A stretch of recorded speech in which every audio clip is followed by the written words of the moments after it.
Cette vidéo vous montre toutes les étapes pour monter un frein sur jante Magura HS.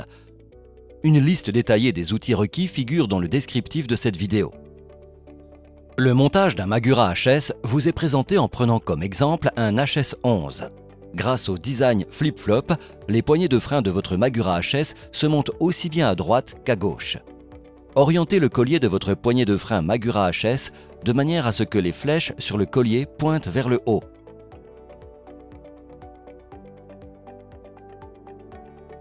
Serrez tout d'abord la vis supérieure à un couple de 4 Nm jusqu'à ce qu'elle affleure. Puis, positionnez la poignée de frein et fixez-la avec la vis inférieure. Serrez la vis inférieure assez fort pour que la poignée de frein puisse encore tourner légèrement en cas de chute.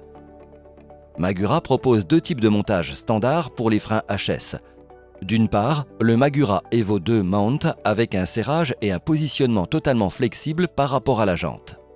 Le cylindre de frein peut être bougé et orienté librement dans le support.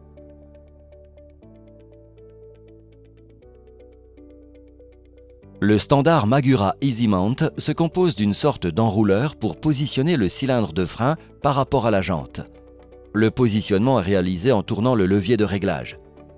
Vous avez besoin pour le montage de la plaque de montage Magura. La plaque de montage est disponible dans deux tailles. Votre HS est livré de série avec la plaque de montage la plus courte.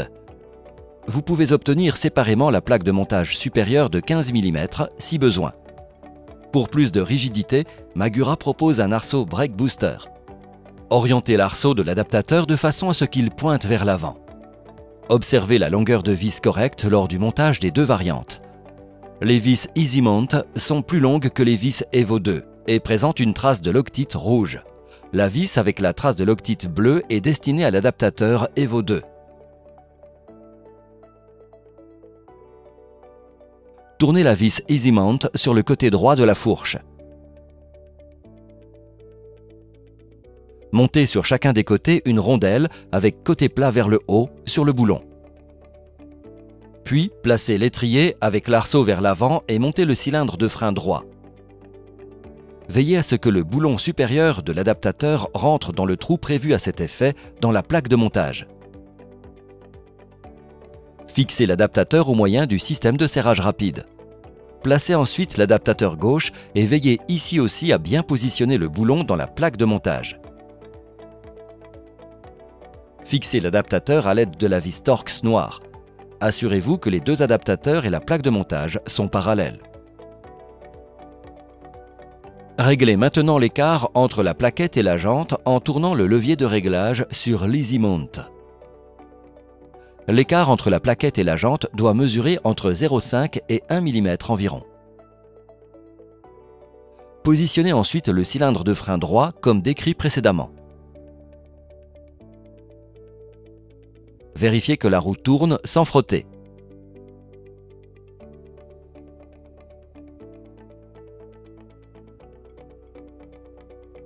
Fixez le cylindre de frein au moyen de la vis Torx supérieure à un couple de 4 Nm.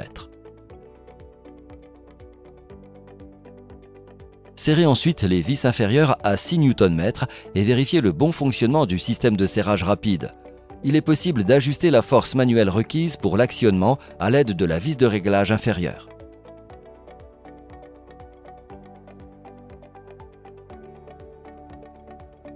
Tournez la vis Evo 2 sur le côté droit de la fourche.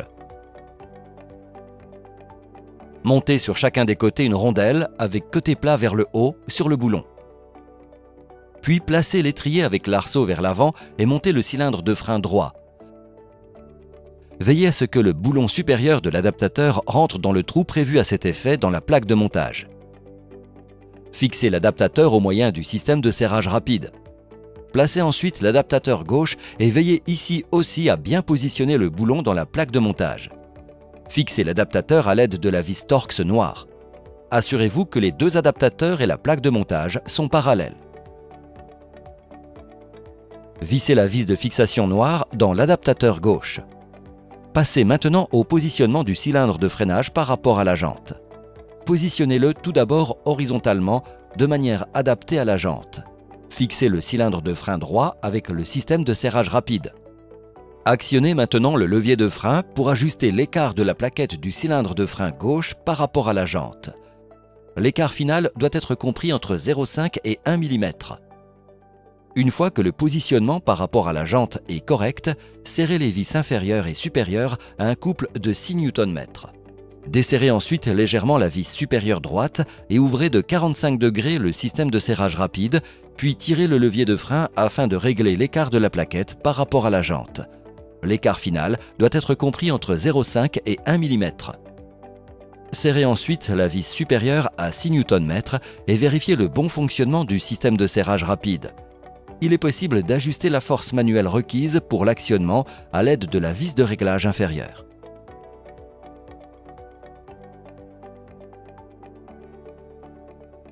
Vérifiez que le frein fonctionne sans frottement et de manière fiable. Vous trouverez de plus amples informations dans l'espace service après-vente sur magura.com ou en vous adressant personnellement à votre revendeur Magura. Si vous avez des questions spécifiques, n'hésitez pas à les poser dans nos chats sur les réseaux sociaux.